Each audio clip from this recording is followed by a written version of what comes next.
Step into value zone hyper mart.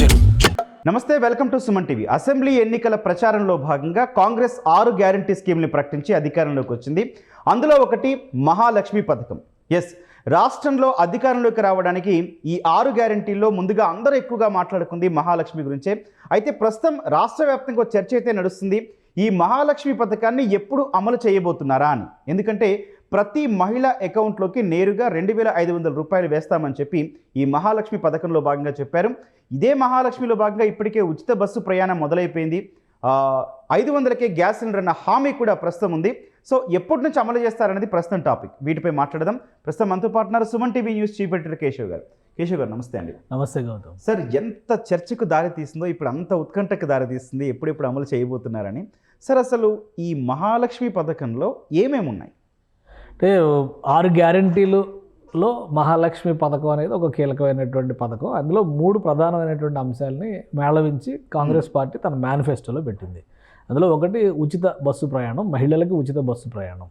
So అది ఇమ్మీడియట్గా అమలు చేస్తామనేటువంటి మాట చెప్పారు. డిసెంబర్ 9వ తేదీ సోనియా గాంధీ పుట్టినరోజు నుంచి కూడా ప్రారంభించారు.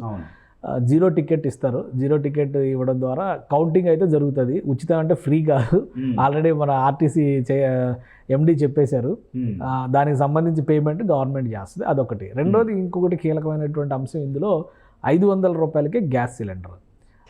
ఆ గ్యాస్ సిలిండర్ పంపిణీ బహుశా జనవరి 1వ తేదీ అనేటువంటి చర్చ అయితే ప్రభుత్వ వర్గాల్లో జరుగుతుంది. వీలైనంత త్వరగా ఆల్రెడీ వీళ్ళు ఒక 100 రోజుల ప్రణాళిక అనేటువంటి మాట చెప్తున్నారు. 100 రోజుల్లో వీటిని అమలు చేయడానికి ప్రయత్నిస్తాం అనేటువంటి మాట చెప్తున్నారు. కాబట్టి జనవరి 1 సంక్రాంతి పండుగ రాబోయేటువంటి అకేషన్స్. కాబట్టి ఈ అకేషన్స్ని బట్టి చూస్తే బహుశా జనవరి నెలలో ప్రారంభించడానికి అవకాశం ఉన్నటువంటి స్కీమ్ లాగా అది కనిపిస్తుంది.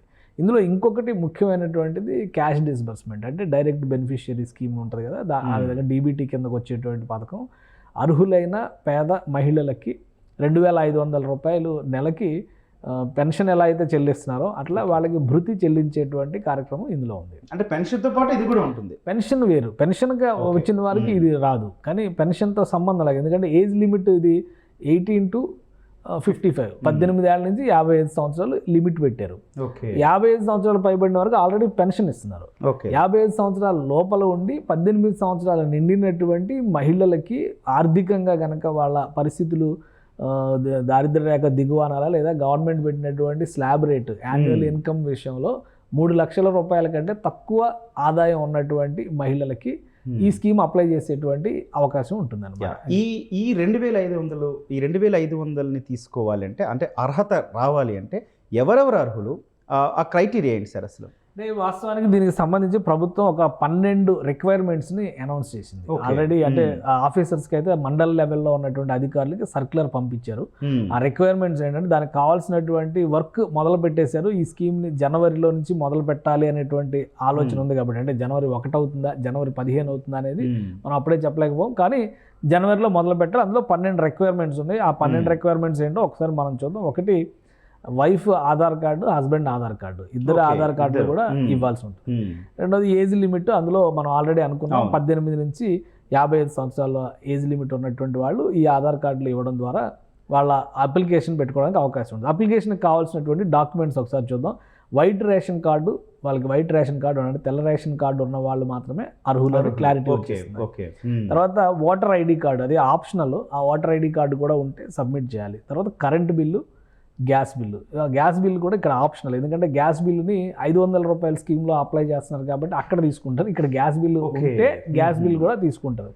ఇంకోటి, bank passbook, passport size photo ఒకటి, ఇన్కమ్ సర్టిఫికేట్, ఏరియా మండల ఆఫీసర్ నుంచి తీసుకునేటువంటి ఇన్కమ్ సర్టిఫికేట్. ఇన్కమ్ అంటే ఇక్కడ మహిళకి, గృహిణికి మామూలుగా ఇన్కమ్ అంటే అందుకే కదా wife Aadhaar card, husband Aadhaar card రెండు అటాచ్ చేశారు కదా. కాబట్టి ఇప్పుడు total whole value of the family, అంటే వాళ్ళ ఫ్యామిలీకి సంబంధించి ఎంత ఎర్న్ చేస్తున్నారు అనే దాని మీద ఆదాయాన్ని బట్టి ఇక్కడ అంచనాలు వేసేటువంటి అవకాశం ఉంటుంది. క్యాస్ట్ సర్టిఫికేట్ కూడా ఇందులో భాగం చేశారు. అది వర్తించేటువంటి వాళ్ళకి, అంటే ఎస్సీ, ఎస్టీ, బీసీ వర్గాలు అయితే కంపల్సరీ క్యాస్ట్ సర్టిఫికేట్ సబ్మిట్ చేయాలి. అదర్ క్యాస్ట్కి అవసరం లేకపోవచ్చు. ఇక వాళ్ళ కాంటాక్ట్ నెంబర్ డీటెయిల్స్ అన్నీ కూడా సబ్మిట్ చేయాలి. ఇవి సబ్మిట్ చేసిన తర్వాత అప్లికేషన్ వెళ్తుంది. దాని మీద ప్రొసీజర్ మొదలవుతుంది అనమాట. ఆ ప్రొసీజర్లో భాగంగా గవర్నమెంట్ అఫీషియల్స్ పెట్టబోయేటువంటి గైడ్ లైన్స్కి అనుగుణంగా ఈ నిర్ణయం తీసుకునేటువంటి అవకాశం ఉంది. అసలు ఈ స్కీమ్ని అనౌన్స్ చేసినటువంటి సందర్భంలోనే కాంగ్రెస్ పార్టీ కొంత క్లారిటీ ఇచ్చింది. అంటే ఎవరెవరు అర్హులు అవుతారు అనే దానికి సంబంధించి కంపల్సరీ రెసిడెంట్ ఆఫ్ తెలంగాణ అయి ఉండాలి, తెలంగాణ పౌరుడు అయి ఉండాలి. తెలంగాణ పౌరుడు అంటే మళ్ళీ ఎవరు అనేటువంటి చర్చకు కూడా ఒక క్లారిఫికేషన్ ఇచ్చేది. కనీసం 6 నెలల పాటు తెలంగాణలో ఉండి తెలంగాణ రాష్ట్రంలోనే ఉండాలని భావిస్తూ వాళ్ళు కనుక ఇక్కడ ఆధార్ కార్డు, ఇక్కడికి సంబంధించిన అడ్రస్ ప్రూఫ్, ముఖ్యంగా అడ్రస్ ప్రూఫ్ కనుక ఇక్కడ కలిగి ఉన్న వాళ్ళైతే వాళ్ళు అప్లై చేయడానికి అవకాశం ఉంటుంది. ఓటర్ ఐడి కార్డు ఉన్నా, రేషన్ కార్డు ఉన్నా, ఆధార్ కార్డు ఉన్నా కానీ ఇక్కడ అడ్రస్తో ఉన్న వాటికైతే ఈ స్కీమ్లో అప్లై చేయడానికి అవకాశం ఉంటుంది.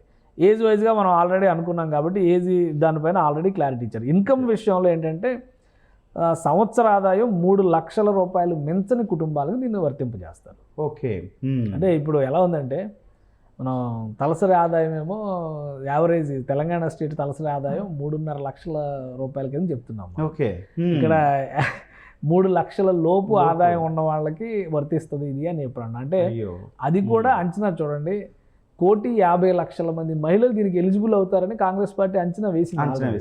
1,50,00,000 మంది 3 లక్షల రూపాయల రూపు ఆదాయం ఉన్నటువంటి మహిళలు లేదా కుటుంబాలు ఉన్నాయి ఇంకా తెలంగాణ రాష్ట్రంలో అనేది చెప్పకనే చెప్పినట్టు అవుతుంది. కాబట్టి ఆదాయం విషయంలో అది క్లారిటీ. ఇక కమ్యూనిటీస్ పరంగా అయితే మనం ఆల్రెడీ చెప్పాం, ఎస్సీ ఎస్టీ బీసీ వర్గాలకి, మైనారిటీస్ లేదు, ఎస్సీ ఎస్టీ బీసీ వీళ్ళకి మాత్రం కమ్యూనిటీ సర్టిఫికేట్స్ ప్రొవైడ్ చేయాలి. వాళ్ళకి ఉండేటువంటి ఎలిజిబిలిటీస్ ప్రకారం ముందు ప్రాధాన్యం వాళ్ళకి ఇస్తారు, తర్వాత అదర్ కమ్యూనిటీస్ కూడా యాడ్ చేసేటువంటి అవకాశం ఉంటుంది.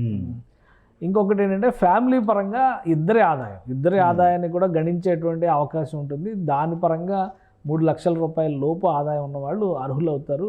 ఇంకా ఆ కుటుంబాన్ని మహిళ లీడ్ చేస్తున్నటువంటి పరిస్థితి, అంటే పురుషుడికి ఆదాయం ఎంత ఏంటి అనేది కూడా లెక్కలు తీసుకున్నారు కాబట్టి దాన్ని బట్టి క్లారిటీ తీసుకుంటారు. బట్ ఏంటంటే ఓవరాల్గా దీనికి సంబంధించినటువంటి అంశం అయితే ఇది. ఇక ఎల్పిజి గ్యాస్ కనెక్షన్ని సపరేట్గా ట్రీట్ చేస్తున్నారు. గ్యాస్ కనెక్షన్ బుక్ వాళ్ళ వినియోగానికి సంబంధించినటువంటి వివరాలు ఇస్తే దాని ప్రకారం అక్కడ సబ్సిడీ వర్తింపజేస్తారు. అంటే 500 రూపాయలు, ఇప్పుడు 1000 రూపాయల సిలిండర్ అయితే 500 రూపాయలు గవర్నమెంట్ కడుతుంది. కాబట్టి ఆ గ్యాస్ డీటెయిల్స్, డీలర్ డీటెయిల్స్ అవన్నీ కూడా కావాలి కాబట్టి గ్యాస్ బుక్ వాళ్ళకి సబ్మిట్ చేయాల్సినటువంటి పరిస్థితి ఉంటుంది. ఇది స్థూలంగా మహాలక్ష్మి స్కీమ్కి సంబంధించి 2,500 రూపాయలు బెనిఫిట్ పొందాలంటే గవర్నమెంట్ పెట్టిన కండిషన్స్ మనం ఫుల్ఫిల్ చేయాల్సినటువంటి అంశాలు. సార్, ఒక కీలకమైన పాయింట్ కూడా మాట్లాడుకుందాం. చాలామంది మహిళలు కానీ ఈ ఉచిత బస్సు ప్రయాణంపై మనం వెళ్ళి మాట్లాడినప్పుడు చాలా సంతోషంగా, హ్యాపీగా ఉన్నారు. ఎట్ ది సేమ్ టైం ఇప్పుడు ఈ 2,500 గురించి ఎంత చర్చ జరుగుతుందో అందరికీ తెలిసిన విషయమే. కొంతమంది మహిళలు రేస్ చేసిన క్వశ్చన్ ఏంటంటే, ఇప్పుడు మాకు ఉచిత పథకాలు ఇస్తున్నారు, రేపొద్దున మళ్ళీ మా మీద భారం వేసే అవకాశాలు ఉంటాయా అని వాళ్ళు అడుగుతున్న క్వశ్చన్. అది ఖచ్చితంగా ఉంటాయి, లేవని ఎందుకు అనుకోండి. ఇప్పుడు ఉచిత పథకాలు ఎప్పుడైనా కానీ సమాజానికి భారం అయ్యేటువంటి పథకాలే అవుతాయి. అంటే అందరూ కలిసి కట్టినటువంటి పన్నుల సొమ్మునే కొందరికి వాళ్ళ అవసరాలకి, అర్హతలను బట్టి వివిధ అంశాలను బేరీజ్ వేసుకోవడం ద్వారా వాళ్ళకి గవర్నమెంట్ ఇస్తుంది. అంటే ఇది అందరి బాధ్యతగానే ఉంటుంది కదా. ఒక సమాజం మొత్తం కలిసి ఒక 1000 రూపాయలు ఆదాయం తీసుకొస్తే ఒక 10 మందికి 10 రూపాయల చొప్పున పంచిపెట్టారంటే ఆ 100 రూపాయలు కూడా ఈ 1000 రూపాయలు తీసుకొచ్చినటువంటి సమాజంలో భాగమే కదా. కాబట్టి ఎప్పుడైనా ఆ భారం ఉంటుంది. కాకపోతే రెవెన్యూ సోర్సెస్ క్రియేట్ చేసినప్పుడు, ప్రభుత్వానికి ఆదాయాల పరిమితి ఇంకా పెరిగినప్పుడు అప్పుడు ఈ భారం ప్రజలపైన పడడానికి తక్కువ అవకాశాలు ఉంటాయి. కాబట్టి ఆ విధంగా ఏం చేయబోతున్నారు, ఇప్పుడు ఆర్టీసీని మహిళలకి ఉచిత ప్రయాణం చేసినటువంటి నేపథ్యంలో ఆర్టీసీ నుంచి ఇతర ఆదాయ వనరులు ఏ విధంగా సృష్టించుకోబోతోంది ప్రభుత్వం అనేది ఇక్కడ ఇంపార్టెంట్ అంశం. గతంలో డిస్కస్ చేసినట్టుగా మల్టీప్లెక్స్ల నిర్మాణం, ఆర్టీసీకి ఏంటంటే పెద్ద ఆదాయ వనరు. చాలా గ్రామీణ ప్రాంతాల్లో కూడా ఆర్టీసీకి సంబంధించిన బస్ స్టాండ్లు కానీ స్థలాలు కానీ చాలా పెద్ద పెద్దవి ఉన్నాయి.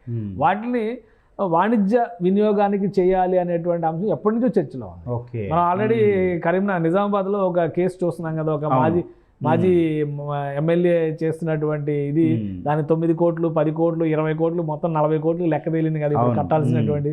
కాబట్టి అటువంటి వాటిని సక్రమమైనటువంటి రీతిలో సరైనటువంటి పద్ధతిలో వినియోగం చేస్తే వాటి నుంచి పెరిగేటువంటి ఆదాయం ఆర్టీసీలో ఉచిత ప్రయాణాన్ని పెద్ద భారంగా అనిపించకపోవచ్చు. అది లేనప్పుడు ఇటు జీతభత్యాలు, మెయింటెనెన్స్ ఇవన్నీ చూస్తూ మళ్ళీ ఈ ఉచిత పథకాలు అమలు చేయాలంటే ఖచ్చితంగా ప్రభుత్వం పైన అది భారం పడేటువంటి అంశంగానే మనం చూడాల్సి ఉంటుంది. రైట్ సార్, ఓవరాల్గా ఒక మంచి పథకం అని చెప్పొచ్చు.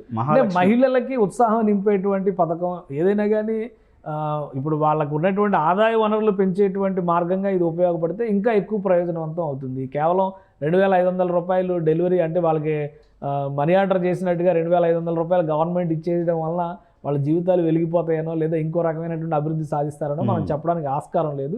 అది సక్రమమైనటువంటి రీతిలో వాళ్ళకు కూడా ఉపయోగపడితే అప్పుడు సామాజికంగా వారికి అభ్యున్నతి, వారి ఆదాయ మార్గాలు పెరగడం ద్వారా వారి అభ్యున్నతి పెరుగుతుంది. దానివల్ల రాష్ట్రానికి కూడా ప్రయోజనం కలుగుతుంది. Right sir, super sir, thank you. Right, మొత్తంగా అందరూ ఎదురు చూస్తున్న మహాలక్ష్మి పథకం అయితే వచ్చే నెలలోనే ప్రారంభం కాబోతుందన్నది కేశవ్ గారి విశ్లేషణ. ప్రధానంగా చూసుకుంటే 2,500 రూపాయలు ఒక మహిళకి వస్తున్నాయంటే ఖచ్చితంగా ఇంటికి కానీ ఆ మహిళకి కానీ ఖచ్చితంగా మేలు చేకూర్చేదని చెప్పొచ్చు. దీనికి సంబంధించి కాంగ్రెస్ పార్టీ ఇప్పటికే విధి విధానాలు అయితే ఖరారు చేసిన పరిస్థితి. ఇక రెవెన్యూ విషయానికి వచ్చేస్తే కూడా ప్రభుత్వం అందుకు సంబంధించిన ఇప్పటికే మార్గదర్శకాలు కావచ్చు, లేకపోతే దానికి సంబంధించిన ఏర్పాట్లో కూడా ప్రభుత్వం చర్చిస్తున్న పరిస్థితి. మొత్తంగా చూస్తే ఒక నెలలోనే మహాలక్ష్మిని గౌరవించే ఈ మహాలక్ష్మి పథకం అయితే తెలంగాణలో ప్రారంభం కాబోతుంది. Thank you.